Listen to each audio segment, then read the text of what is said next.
भगवत कृपा पात्र को कोई प्यार नहीं करता। आपको लगेगा कि ऐसा कैसे, क्योंकि कृपा उसको कहीं फंसने नहीं देती, हर जगह से हटाकर और प्रभु के सन्मुख कर देती है।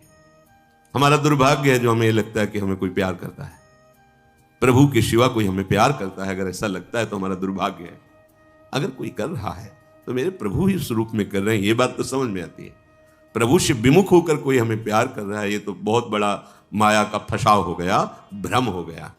पर कृपा पात्र को यह भ्रम भी नहीं होने दिया जाता, दिखाई देता है इस जगह। सच्ची मानिए, हृदय की ऐसी स्थिति होती है, नहीं होता कहीं कोई ठौर ठिकाना हो, चाहे भी तो नहीं होता। उसका तो स्वभाव जन्म जन्मांतर से पड़ा रहा है ना, ममता आसक्ति करना। कोई एक बार प्रेम से बोल दे तो उसका मन कहने लगता है ये मेरा है, ये मुझे चाहता है, ये मुझे मेरा अपना है। प्रभु से विमुख करने वाली जो अपनापन की वृत्ति है, प्रभु की कृपा पात्रों के हृदय में वो उदय ही नहीं होने दी जाती। तब ये भरोसा जागृत होता है कि अब क्या गति क्या दुर्गति, में किसी लायक ही नहीं हूं कि मैं कोई दावा पेश करूं प्रभु से, मैं बड़ा व्रत नियम, मैं बड़ा जपी तपी, प्रभु आप मेरा कल्याण कर दे या मुझे परम पद। वो हृदय में देखता है किसी तो बस अब उठा भरोसा, अब तो बस लाडली जी श्यामा जी आप करुणा समुद्र आप देख लीजिए। बस हृदय से जो शरणागति प्रकट होती है, सब ज्ञान सब दिव्यताएं इसी से प्रकट हो जाती है। बहुत ही आसक्ति शरीर में सूक्ष्म होती है, कहने की बात अलग होती है, मैं शरीर नहीं हूं। शरीर से परम पद प्राप्त करने की भावना भी बड़ी सुदृढ़ होती है। ये हम साधकों की बात कर रहे हैं, विषयी पुरुषों की तो बात ही नहीं, वो तो जानते, हम उनकी बात कर रहे हैं जो दौड़ रहे हैं, जो पड़े हुए हैं गिरे, उनकी तो बात नहीं। वो तो जब खड़े होंगे तब उनकी समझ में आएगी बात, अभी तो पड़े हैं विषयों में। जैसे स्वप्न में कोई बड़बड़ा रहा हो तो उसकी बात नहीं समझी जाती, ऐसे विषयी पुरुषों की बात सुनने लायक नहीं है। जो दौड़ रहे हैं सतमार्ग में, तो किससे दौड़ रहे हैं? शरीर से, मन से, स्वभाव से। ये तीनों है कौन? माया रचित है ना। बड़ी सूक्ष्मता होती है। हम इन्हीं तीनों से माया मुक्त होना चाहते हैं, इन्हीं तीनों को पकड़ के सूक्ष्मता से देख लो आप, तर्क की कोई बात नहीं इसमें। अगर हम परमार्थ पे चल रहे हैं तो इन्हीं तीनों का आश्रय होता है। अंदर से देखना, यहां की बात कह रहा हूं, छाती की बात। शरीर स्वस्थ रहे, मन निर्विकार होकर प्रभु में लगे, हमारा स्वभाव बन जाए कि हम सदैव सत चिंतन करें। ये कोई गलत बात नहीं है, ये आकांक्षा ठीक है, पर आश्रय किसका है? अब इसी बात से पूरा जीवन पीछे का जो संन्यास का, अब उस पर प्रहार हो गया। शरीर भारी अस्वस्थ, भयानक पीड़ा, रोग। अरे कैसे आपको पता है? गंगा किनारे की भोली बुद्धि, हमें पता नहीं क्या है, बहुत दर्द हो रहा है, बहुत परेशानी। रोटी मांगने गए ब्रजवासी में, कहा बात बाबा उदास काहे को है? भैया पता नहीं पेट में क्या, कोई कहता कीड़ा है, कोई। अरे आप क्या समझते हैं, 250 रुपये का अल्ट्रासाउंड होता था, उसके लिए व्यवस्था नहीं थी। कई बार डॉक्टर को वो कहते थे आप करवाओ अल्ट्रासाउंड तो पता चले कहां क्या है। किसी के पास कोई संत ले गए कि संत को अल्ट्रासाउंड कराना है, तो ऐसे बात कर रहे थे जैसे किसी मुजरिम से बात किया जाता है। आप कागज दिखाइए, कागज तो नहीं है, ऐसे हम नहीं दे सकते आपको, आप कागज दिखाइए, डॉक्टर से बनवा के लाइए। ये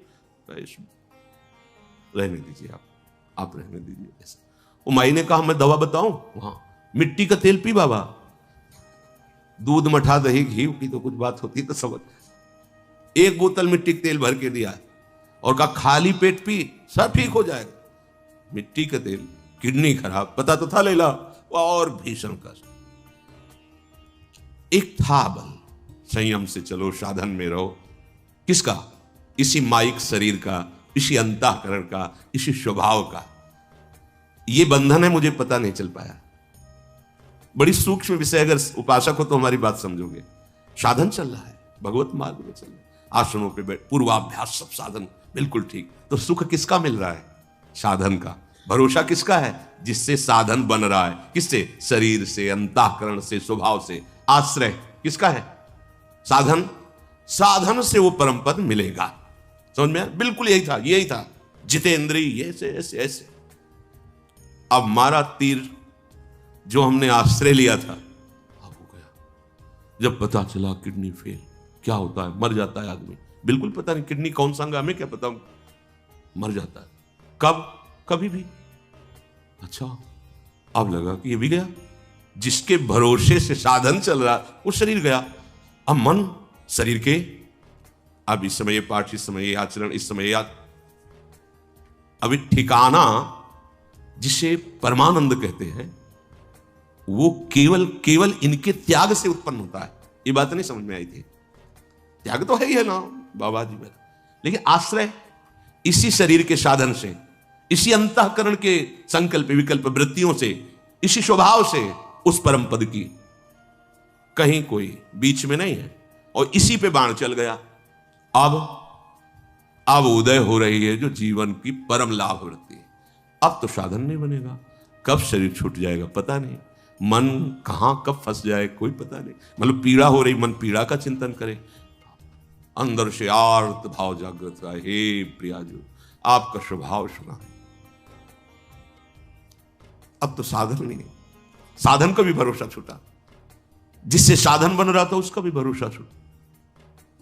वो वृत्ति उन्होंने ही दी शरणागति की।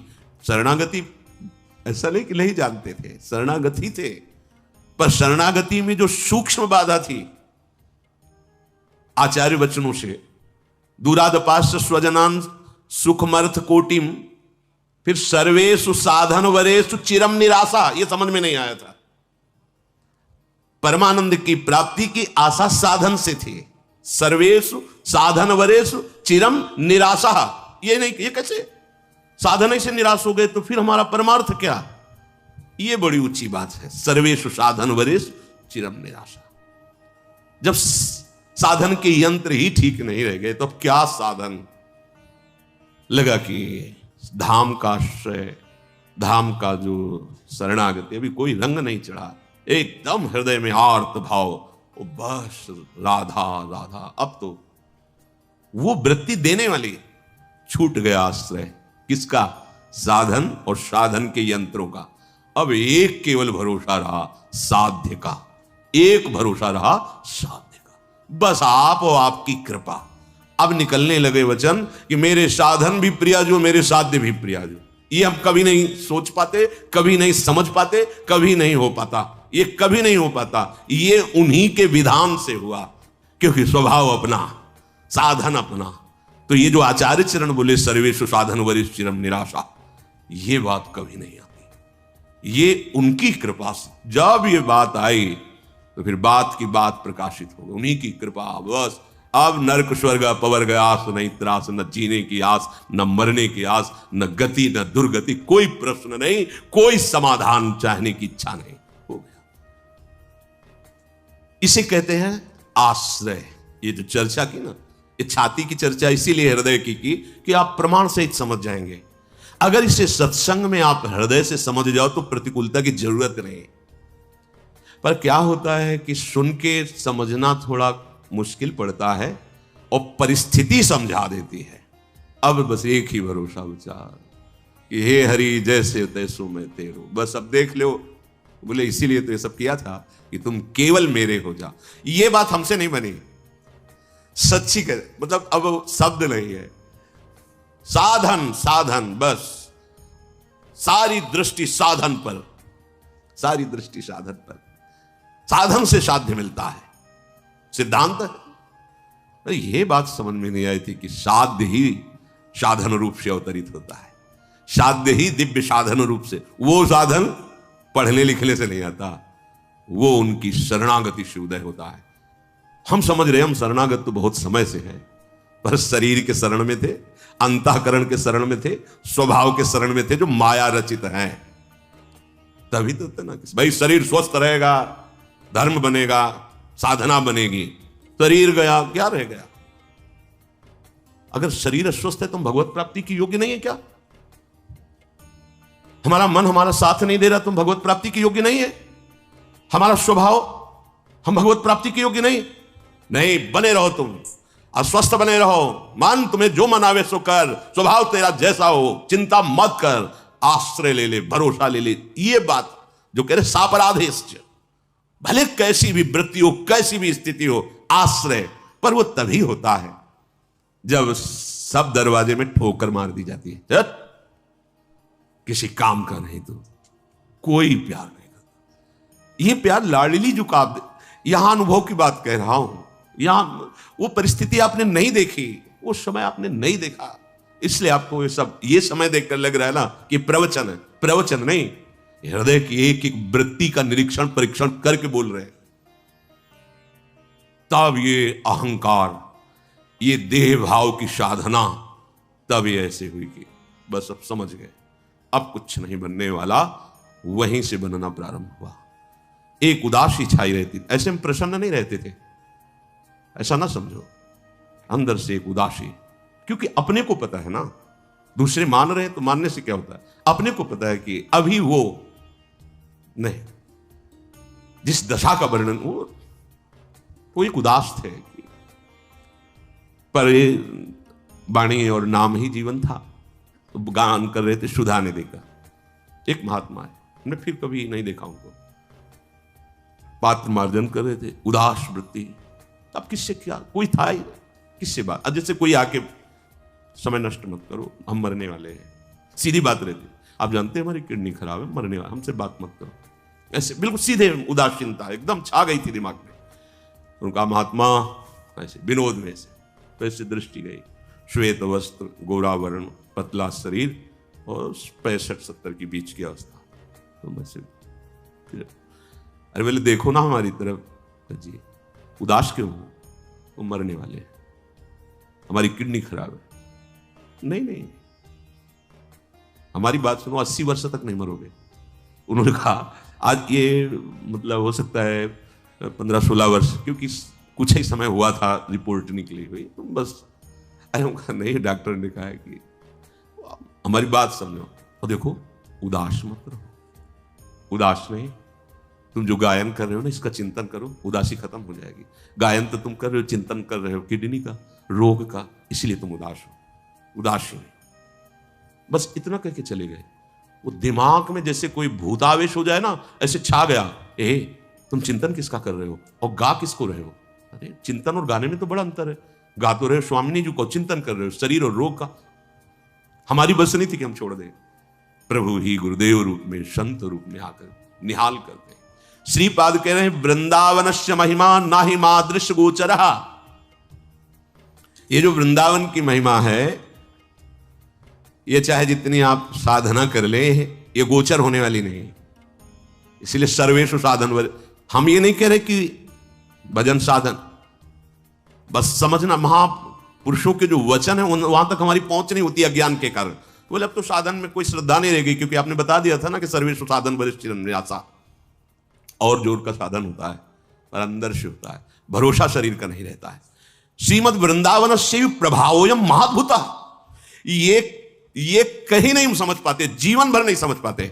सच्ची बात कह रहे हैं, ये कभी नहीं समझ पाते जो वृंदावन ने मुझे समझाया, जो समझ दी, जो वृंदावन ने समझ दी, वो कभी नहीं आ पाता, कभी नहीं आ पाता। क्योंकि बड़ी सूक्ष्मता से उसका निरीक्षण करने पर पता चला कि जिसे हम समझ रहे थे कि मुक्त अवस्था है, जैसे हम समझ गए थे कि हम निष्काम हो गए, पर जब इस भूमि पर पढ़ाई शुरू हुई वृंदावन के स्कूल में, तब पता चला कि ककाहरा नहीं आता, निष्कामता किसे कहते हैं, निष्कामता किसे कहते हैं, ककाहरा नहीं आता। वहां की निष्कामता, यहां का अभी प्रारंभिक स्कूल समझो, जहां शास्त्र कहता है वासुदेवा सर्वमित समात्मा सुदुर्लभा, वो यहां की प्रथम भूमिका पे रख दिया गया शांतरस। शांतरस सबसे ऊंचाई पर महाप्रेम, प्यारी जू प्यारे जू का। हमारी पहुंच कहां से हो सकती थी। वृंदावनस्यैव प्रभावोयम, इसलिए हरिवंश महाप्रभु कहते हैं क्वाहम तुच्छा परम मधमा प्रण हो गर कर्मा यत्तन्नाम स्मृति महिमा हरेश वृंदावनस्य। ये तो वृंदावन की महिमा है कि मेरे जैसे अधम के मुख से भी निकल रहा है राधा राधा राधा राधा। महाप्रभु कह रहे हैं, हम सबके हृदय के वो आचार्य हैं, वो कह रहे हैं, अरे वो तो राधा नाम के दाता हैं, किशोरी जी उनके अधीन है, प्रेमाधीन है, वो हमारे लिए कह रहे हैं। वृंदावनस्य प्रभावोयम महाद्भुता, ये महाद्भुता, ये महाद्भुता। अंदर की फसान को जो काटने की सामर्थ्य है वो एक कृपा से होती है, धाम की कृपा से, धामी की। वो जासु कृपा सब भ्रम मिट जाए। ये अंदर जब आप समझ लोगे ना तो साधन का अभिमान नहीं रहेगा। साधन तो बढ़िया होगा। अभी जो साधन का सुख मिलता है ना वो अभिमान को मिलता है, ध्यान रखना। साधन का जो इतने ये वो अभिमान को सुख मिल रहा है। अभी वो स्थिति जो दैन्य भाव में साधन की दिव्यता प्रकार वो आएगी, कृपा से आएगी। प्रार्थना करते रहो, आश्रय लेते रहो, अन्य अपनापन छोड़ते रहो, धाम अपना प्रभाव करेगा। क्या कह रहे हैं? यत स्व संबंध गंधेपी, पूरा संबंध बन गया वृंदावन से। मेरा जीवन, मेरा प्राण सर्वस्व वृंदावन। ये तो बहुत बड़ी बात। थोड़ा सा भी अगर तुम्हारे अंदर इतनी श्रद्धा आ गई है कि अब हमारा जो कुछ है वृंदावन ही है, स्थिति नहीं आई, भाव आ गए थोड़ा सा। बोले यत स्व संबंध गंधेपी बंध कृद रस सिंधुदा, फेंक देगा आपको उठा के भव समुद्र से प्रेम समुद्र में। अवगाहन करो, ये वृंदावन करेगा, ये धाम करेगा। इसलिए धन्येस्मिन, धन्य है वो जो इस भूतल पर विराजमान वृंदावन का आश्रय लेकर रसिकों का संग करते हुए श्यामा श्याम के नाम रूप लीला वाणी धाम चरित्र इसी में अपने मन को लगाता रहता है। फिर कृपा से बात समझ में आएगी, इन तीनों से एक झटके में संबंध खत्म हो जाएगा। स्थूल सूक्ष्म कारण ये हम नहीं कर सकते, ये जिन्होंने बांधा है वही छोड़ते हैं। ये हम तुम्हें बता दे, छोड़ने का उपाय करते रहो। आप करना पड़ेगा, नहीं करोगे तो ठीक नहीं रहेगा। छोड़ने का उपाय करते रहो, पर छोड़ेंगे वही जिन्होंने बांधा है। बिल्कुल हृदय की बात कहते हैं। अगर छोड़ने का उपाय नहीं करोगे तो बंधे रहोगे। छोड़ने का उपाय करते देखकर वो रीझ जाते कि बड़ा प्रयास कर रहा है, चलो अब हम छोड़। तुझे पूरा जीवन हो गया छोड़ने में, नहीं छोड़ पाया ना, ये ले जड़ चेतन ही ग्रंथि पड़ गई यद्यपि मृषा छूटति कठिनाई, अब छिन्न भिन्न कर दिया। अलग अलग दिखाई देता है, अलग अलग हो गया, ग्रंथि छूट गई। जासु कृपा नहीं कृपा, आश्रय भरोसा